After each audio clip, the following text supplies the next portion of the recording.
Movie की start में हम चाइना को देखते हैं, जहां पर सिविल वॉर हो रहा था। जितने भी किंग्स थे वो सब एक दूसरे से लड़कर खुद को ज्यादा ताकतवर दिखाना चाहते थे, ताकि वो वीक किंग का किंगडम हड़प सके। उन्हीं किंग्स में से एक किंग उन सबसे बहुत ही ज्यादा पावरफुल होता है।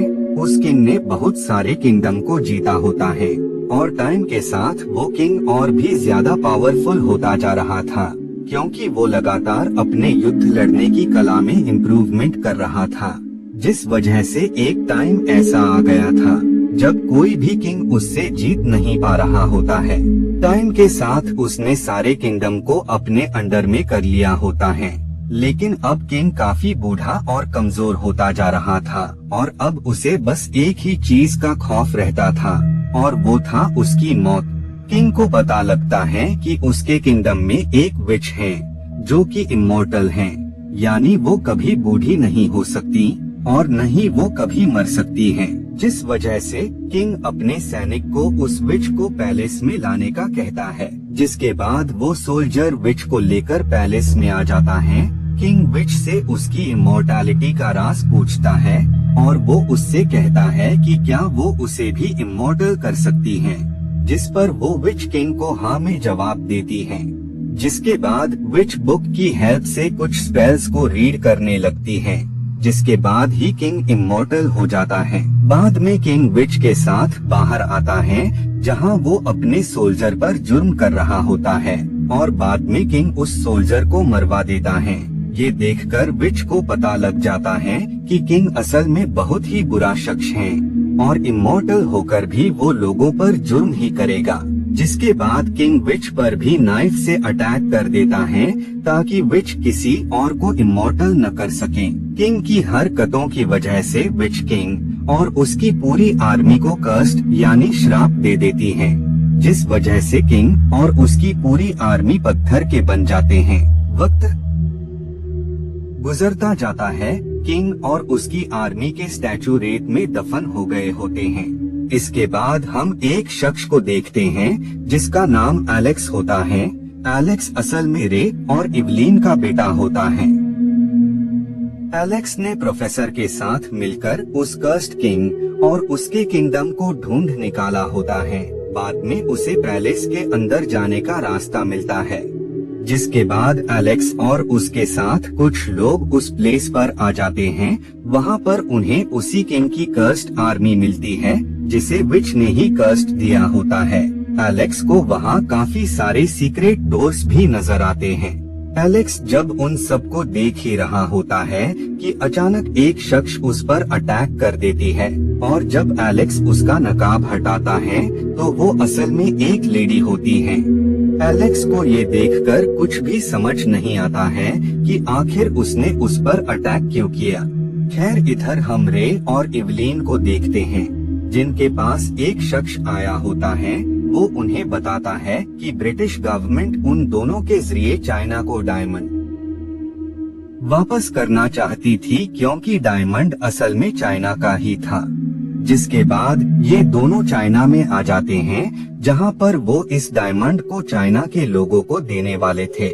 रे और इवलीन का बेटा यानी एलेक्स अपने पेरेंट्स को बिल्कुल भी पसंद नहीं किया करता था और न ही वो उनसे सही से बात करता था। वहीं पर प्रोफेसर धोखे से रे और इवलीन से उस डायमंड को हासिल कर देता है। वो उन्हें बताता है कि इस डायमंड को तुमसे हासिल करने के लिए मुझे जनरल ने कहा था। तभी वहाँ पर जनरल आ जाते हैं। जनरल उस डायमंड का यूज कर किंग को वापस से अलाइव करना चाहते थे, ताकि चाइना पर जो मुसीबत आने वाली है उसे वो किंग टाल सके।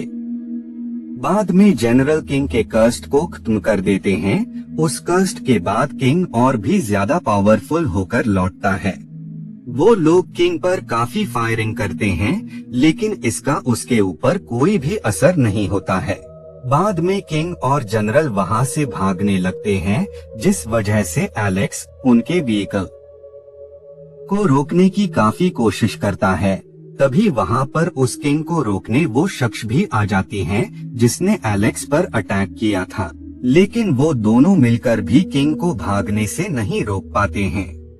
बाद में वो शख्स उन्हें बताती है कि उसका नाम लिन है।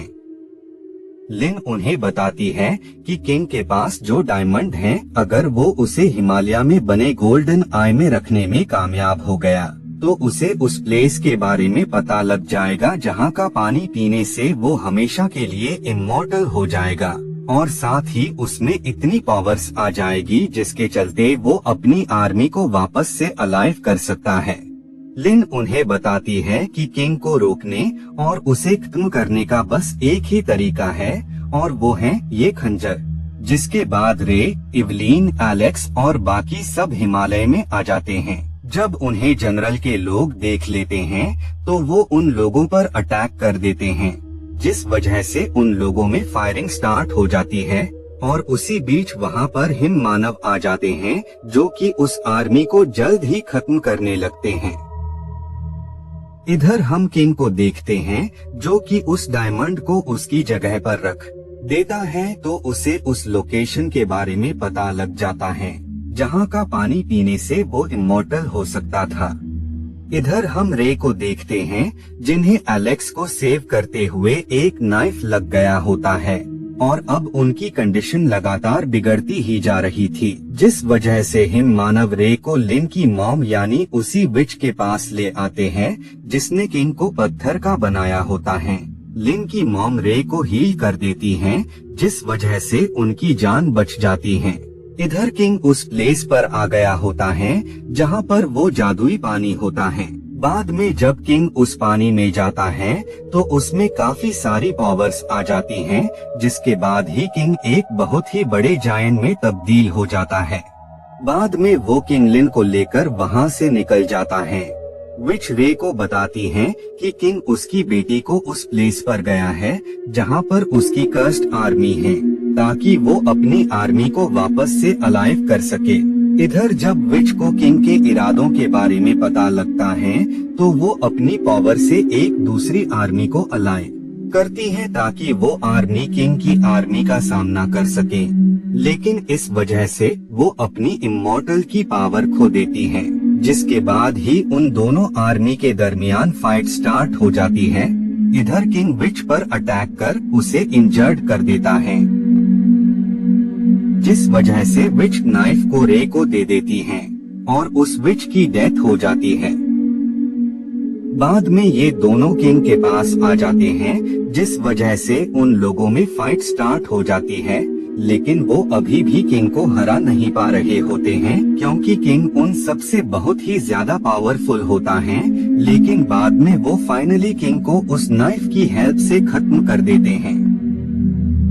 बाद में वो आर्मी भी वहाँ से निकल जाती है, और इसी के साथ ये मूवी यहीं पर एंड